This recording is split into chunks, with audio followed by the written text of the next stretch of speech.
Cameras rolling. Cameras rolling. Are you ready? Yep. Ready, easy? Ready. Okay, Shreyas's interview in 3, 2, 1. Action. Hello. Hello, good afternoon. Good afternoon. Can you introduce yourself for me, please? I am Shreyas and I'm the Education Officer at Reading Students' Union. I'm also Director and a Trustee of Reading Students' Union, and I'm also studying law. Okay, so I'm Andrew Grice. I'm the Director of Finance at the university. I've been here for about 7 years, and before that I was at Bristol and Southampton, so I've had a 20-year career in universities in the UK. Yeah, my name's Peter Miskell. I am one of the university's Pro-Vice Chancellors for Education and Student Experience, and I also teach at Henley Business School as well. Yes, I'm Naib Yamal. I'm from Argentina, study ancient history. Hi, my name is Russell Panache Bandar. I'm 21 years old and I'm from Northampton. Hi, I'm Anush. I'm an alumnus of University of Reading. I'm a designer, I'm a filmmaker, and I like what I do. My name is Nathan Benito. I study film at the university, and yeah. So my name's Rav. I'm a pharmacist by background. I'm the School Director of Teaching and Learning here at the University of Reading in the School of Chemistry, Food and Pharmacy. Outside of that, I am the university's Chair for Student Discipline. So when it goes wrong, it comes to my doorstep. And then outside of the university, I work for my regulator, which is the General Pharmaceutical Council, and I'm also an Army officer in the British Army. This past month has been a period of readjustment, I would say. I finished a year abroad where I was in France for 9 months and Spain for 3 months.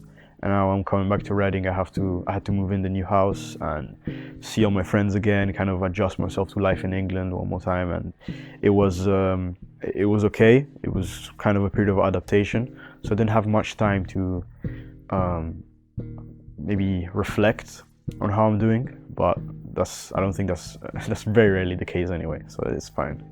So you brought an item with you today. Yes. That means a lot to you. Can you show me and explain Yes. a little bit about it? So I have here a deity. So I'm a Hindu by religion, and so this is a deity from my temple at home.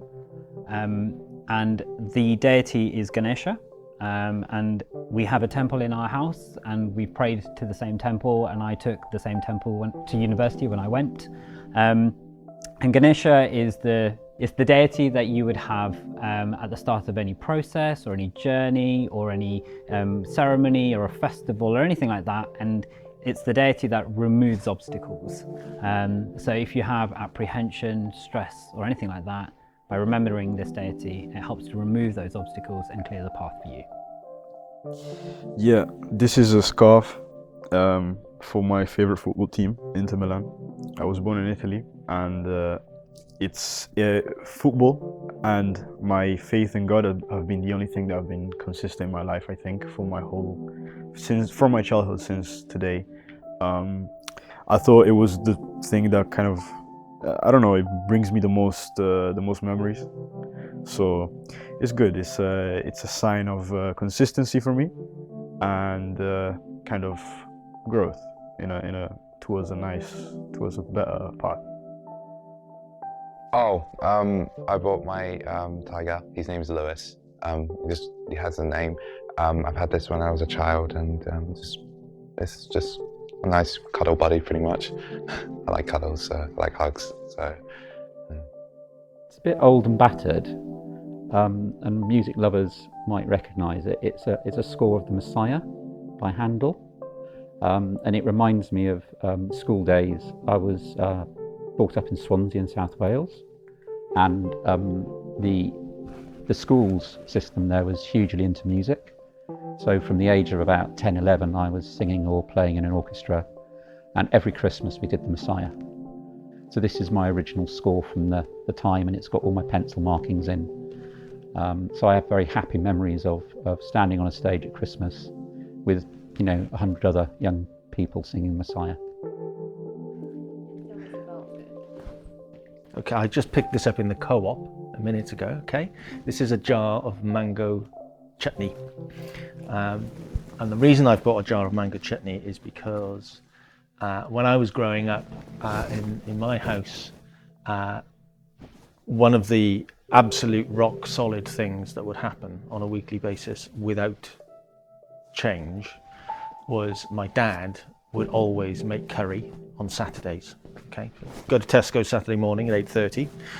He'd come back, he'd get the curry on. That would be simmering away quietly all day, and then Saturday evening was curry night. And mango chutney was always served with the curry. And as a child, I didn't really know what mango chutney was. I didn't particularly like mango chutney, but it was something that I've always associated with those kind of Saturday evenings in house. So that mango chutney is something to me that roots me and takes me back to my childhood, to food, to family, and to routine and structure.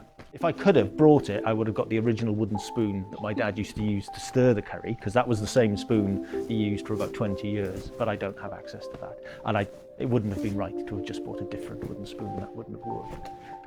But mango chutney it has a special place in my heart. Tell us about your item.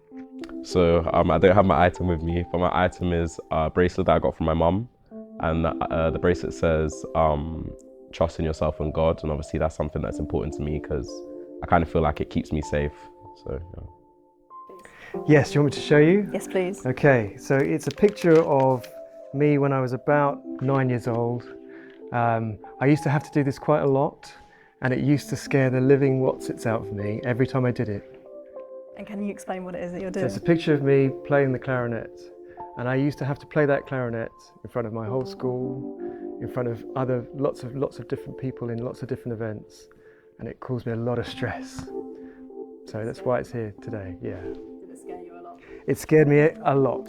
Yes. Do you feel like it shaped how you are today? So when there's times where I'm nervous, I've got to build myself up to do something like a presentation, or I'm doing something like this, there's a moment where I always have to reflect on what are the things that I've done that I know I can do, and I can put myself in a happy place to do it. It's a chance you're really vulnerable, but you know that you have to remember everyone's kind of rooting for you to do really well, so that's good. This represented a big change in my life. It's what made me go from what I consider to be my childhood to what I consider to be now. It's what made me travel to the UK to a degree. Situation back home gave me sort of the opportunity to change a lot as a person as I traveled to a place where nobody knew me. So I had to, I'm not going to say an excuse, but an opportunity to grow and change. So this is my item. I don't have an item per se, so I would say I am the item. My childhood framed me for my future self maybe. So I tend to bring in my experiences, my past memories to people I work with, people I engage with, people I interact with. So can you describe your experiences and memories from your childhood and how they shaped who you are today? I had a very good childhood. I totally enjoyed my childhood. Comparatively it was good because my friends were complaining about why my mom wouldn't do that, but I had all my privileges. We weren't rich, we weren't poor, but I had my privileges there. And I believe what happens in your childhood shapes up your entire future, and unless you want to continue the chain or break the chain, it carries forward to your entire generation. So your childhood matters a lot. In terms of my childhood, like I had a pretty good childhood, I had a good upbringing. My parents were very good with me and my sister. And when I was in school, I was quite like, I was a little bit insecure, a little bit like I didn't have a lot of confidence because I was quite overweight, and I did get made fun of it quite a lot when I was young, and I was bullied quite a lot, but I feel like it's kind of made me a stronger person, and it's kind of made me realize that, well, the position I'm in now, to be more happy and more grateful for what I have now and my confidence and the people that I'm surrounded by now. So.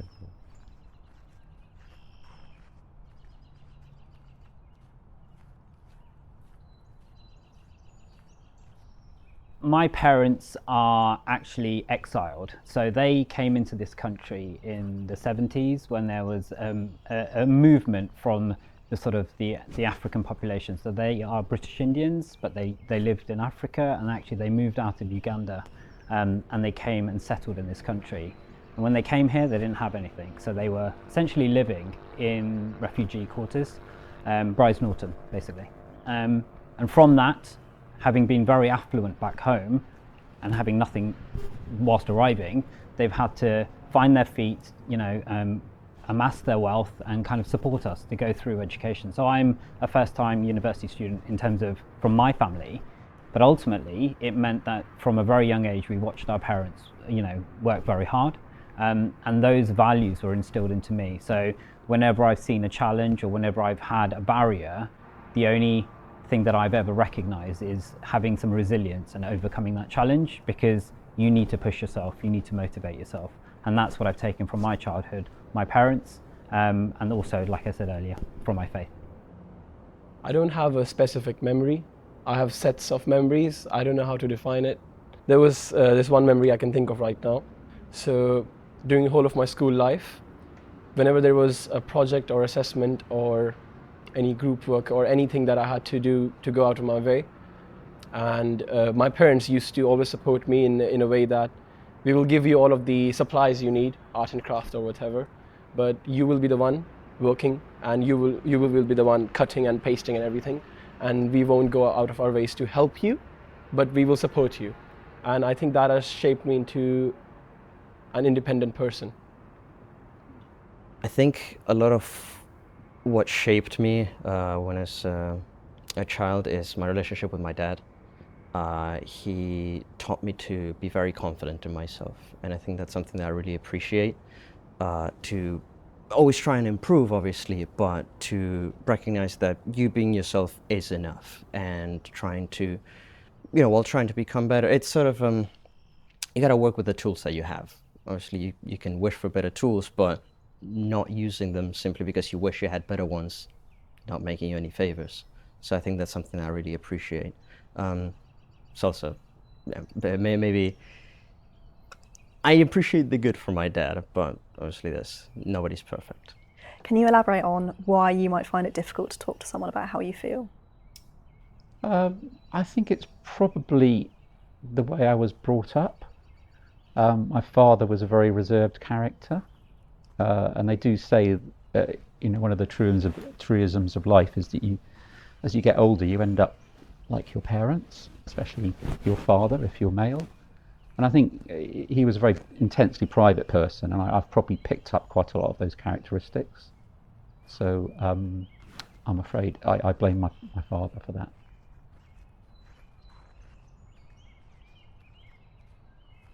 Okay. Would you say you find it particularly difficult to talk about how you're feeling? Yeah, I do sometimes, because I feel like for me, if I focus on my feelings, then I feel like sometimes it can be a distraction.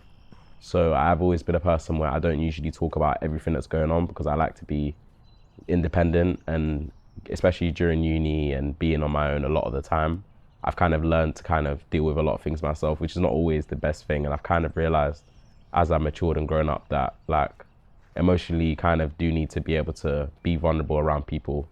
And also one of my friends passed away last year, so yeah, it's speaking out about things is very important. So yeah.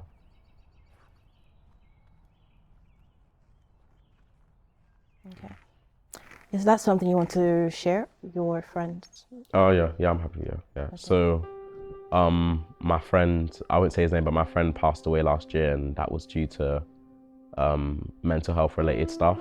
And obviously, that was something that I still think about to this day, because I kind of do take it out on myself, and I'm still a bit like upset about the fact that I didn't really do more, and that we could have potentially done more to kind of reach out and just check that he was okay, because that really did give me a wake-up call in the sense that you can't just expect people to be okay and just without checking in on them, kind of thing. So as a man, I would say it's a little bit more difficult to allow yourself not to just talk, but to allow yourself to be in a space of vulnerability where you're able to talk about how you feel. I think it's our role, especially when you come from a big family like me and you have some sort of responsibility to make something of yourself, to kind of stay on top of everything and not let yourself be beat down by anything that might happen. I don't talk much about how I'm feeling, but I just don't think I need to, because I'm still quite stable. I have the perspective, I'm blessed with perspective, I'd say. I'm able to see when things that don't matter, that, you know, even if it might impact me on the moment, I'm able to get over it quite quickly. So I'd say, even though I don't talk much about myself, I'm still, I'd say, in a good space. I wouldn't say I find trouble talking to people, only trouble talking to or sharing about my mental health. And it's just trust, I think. Because we're social animals, it always depends on who you're surrounded with. And we all are from different cultures and backgrounds, different places. I think your experiences shape who you are and how do you talk, or how do you just communicate in general. I think it depends on who am I talking to and what am I sharing. But usually if I'm talking about mental health with the context here, I find it easy to talk to with my friends, but obviously when I'm talking to people I met a week ago or new friends, acquaintances, I do find trouble talking to them.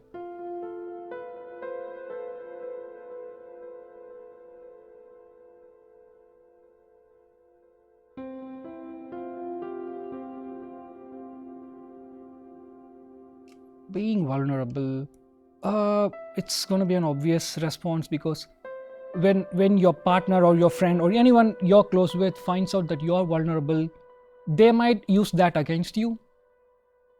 So that's why most of us don't want to be vulnerable in front of anyone. We just close our face and cry, maybe. Has that ever happened to you? I never knew I would be emotional or vulnerable until I fell in love with a girl. So she unlocked my entire emotions. Wellness check, that's so new to me, but I haven't spoken to anyone like how I felt. I never had the chance, or I never had a person to speak with, maybe. We don't have a mental health back in India. We don't have health, we don't have mental, nope. They don't care about your mental health. They don't care about your physical health. It's just run, do your stuff, get your work done. No one cares about you. Earn, go sleep, eat your food, if you have food. No mental health. And do you think that's healthy? Nope.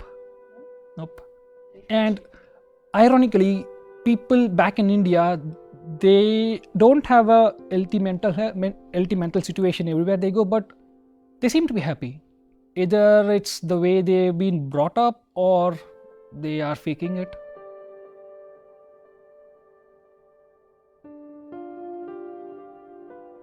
How do you think that some people's childhood experiences can shape their mental health today? I think it can go in very different ways. I mean, I've seen whilst working here that sometimes you find that just having a conversation can really help someone. It can uplift them, but you can equally put them down.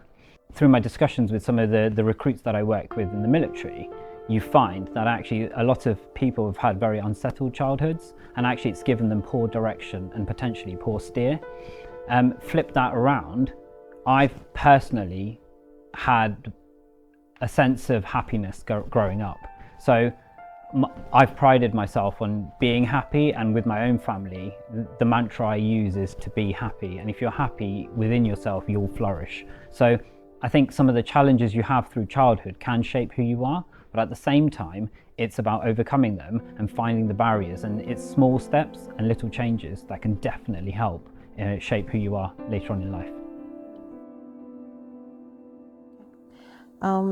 In what ways do you feel the university provides a safe space or not for staff members to discuss mental health struggles, especially for men?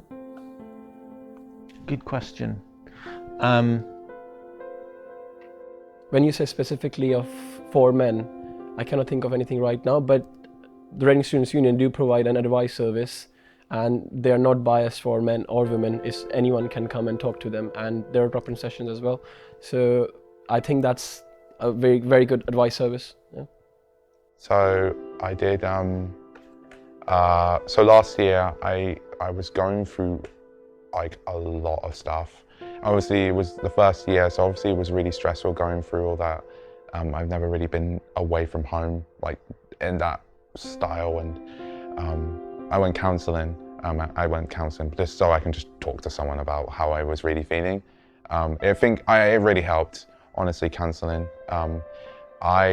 Because I felt so much of a burden with my friends and family, talking about how I was feeling, because everyone's going through stuff, and I don't really want to put my worries and stuff onto them as well. Like they're like, oh, meanwhile Nathan's going through that and he's going through that. So I knew I needed to talk to someone like professionally about how I was really feeling.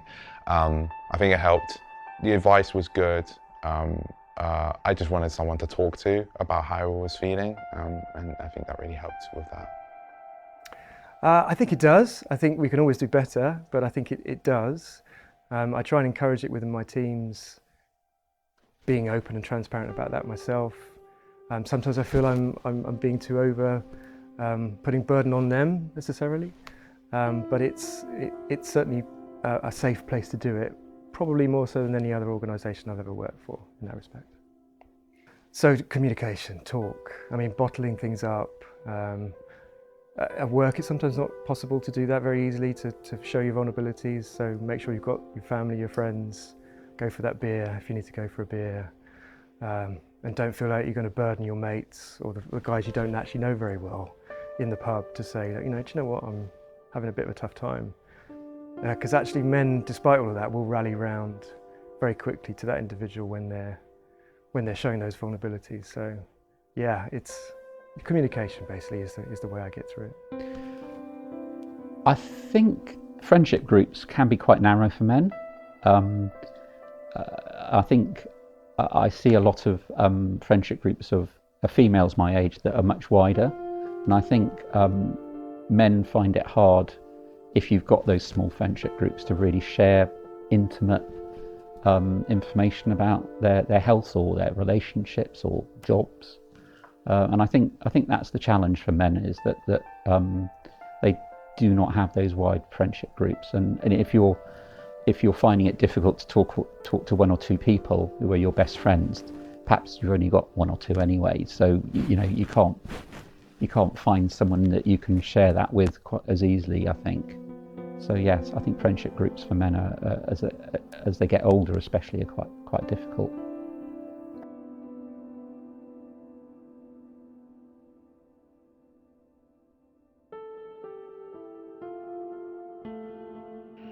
The university does as much as it can. I think it does a decent job of offering support to students. I've become a STAR mentor this year, and I found out that every undergraduate student is automatically assigned an older student that can help them with anything.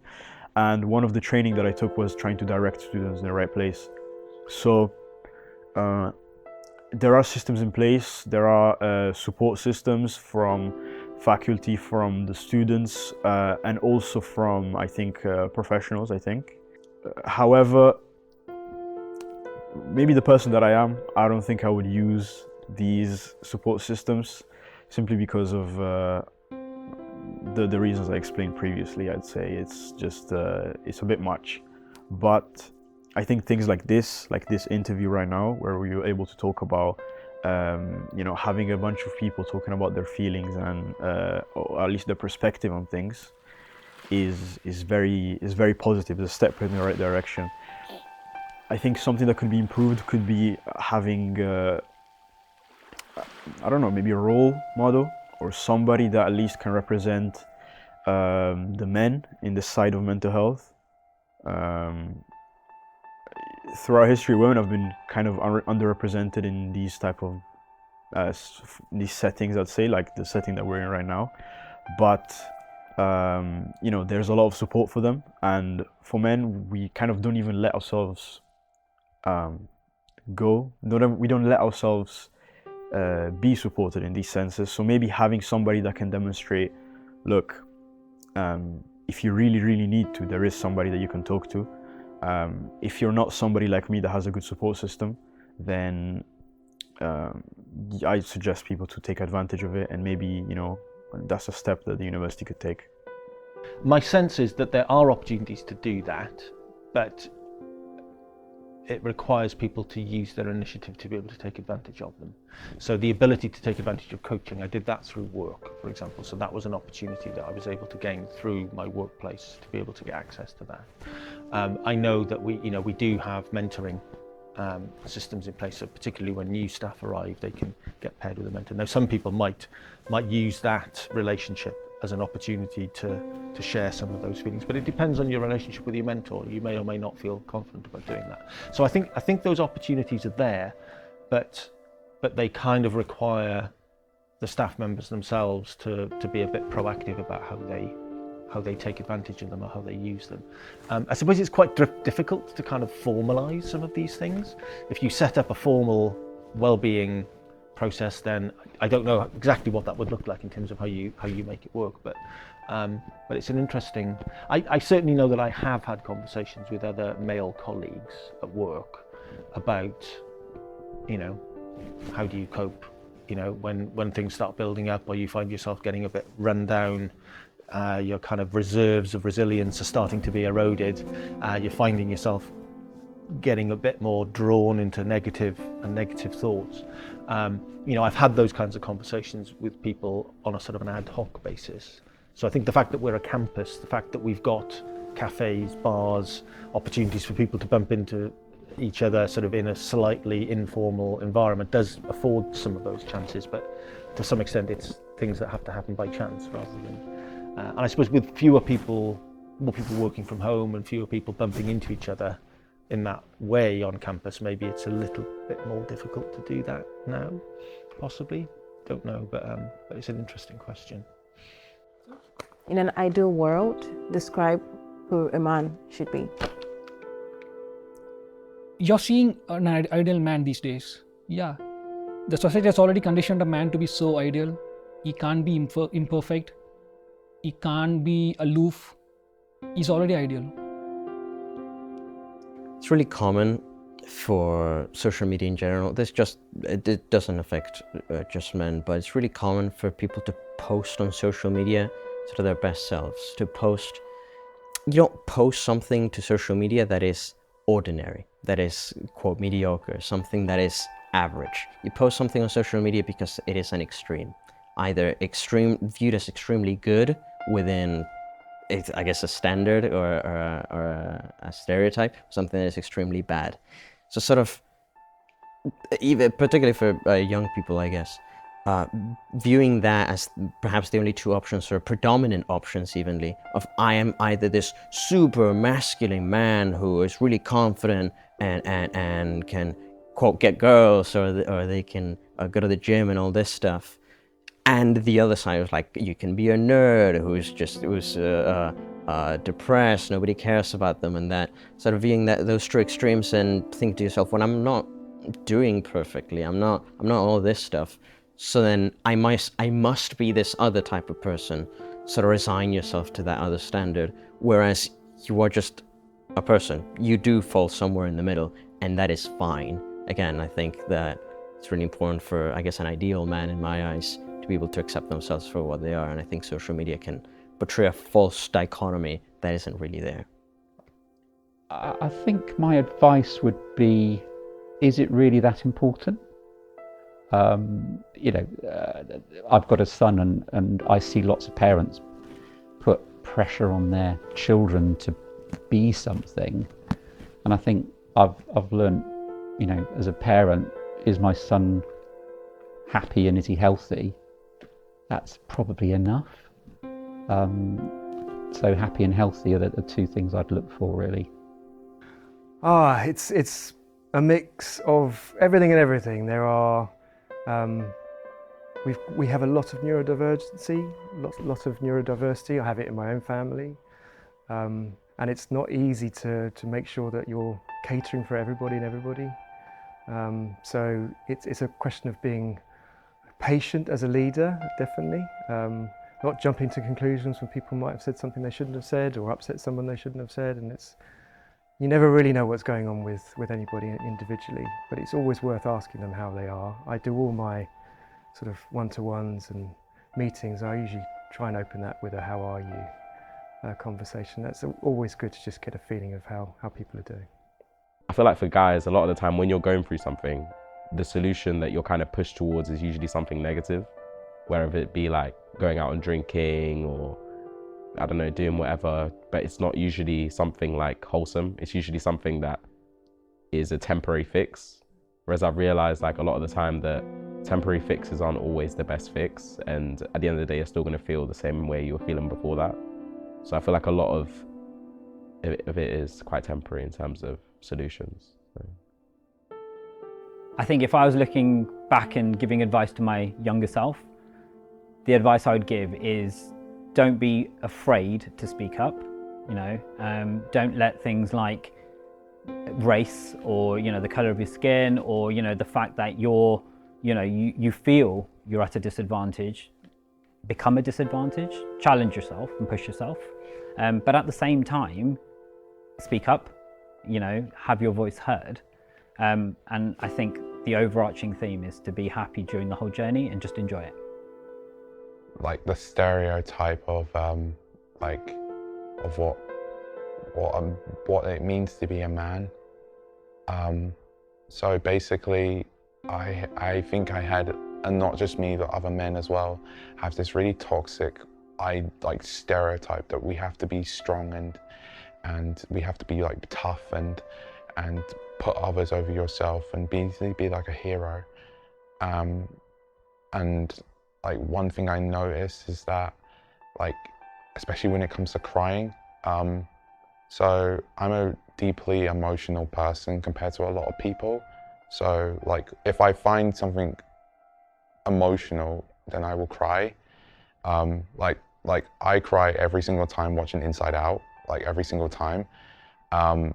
And I felt really bad about that because, like, men are not supposed to cry. And I would say stuff like what kind of man would I be if I didn't cry? If you are crying, then you're not a man, you're just weak. But like, you're not. Like, it's like we have emotions for a reason.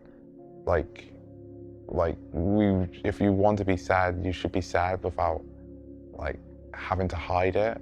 And this is like, and that stereotype is something lost at uni.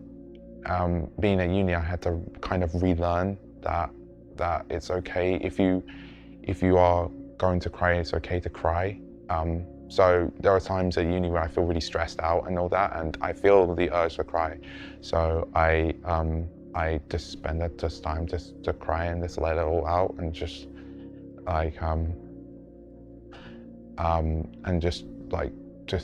and I kept telling myself and be so angry, and why are you crying? Like, and I say it's okay, and we've had these emotions for a reason, and it shouldn't be wrong to cry. It shouldn't be wrong at all for men to cry. I mean, not for anyone to cry. You shouldn't tell someone to stop crying. And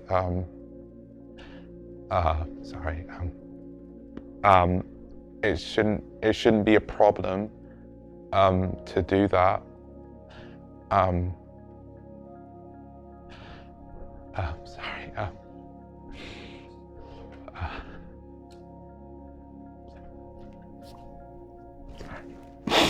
Sorry.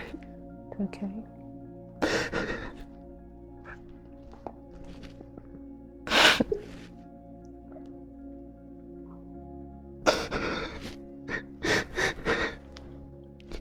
I'm sorry. Oh, I'm sorry.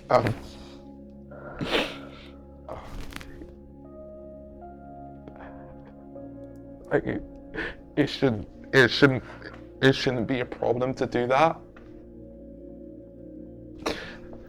because we're all, at the end of the day, we're all humans, and yeah, sorry.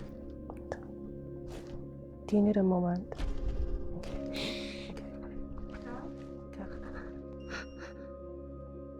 I think men has been hardwired, or it's just because of so many years of men trying to being men and bottling their emotions in and not trying to express it to your friend group or a larger group of people, and just expressing it to your girlfriend or maybe just even yourself, and also thinking what other people will think of us or other men will think of us if we decide to open up our emotions. Will we come off as weak, or will we come off as vulnerable, as you said?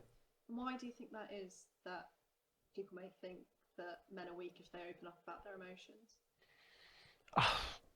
Honestly, if I knew the answer, I would have fixed the problem by now.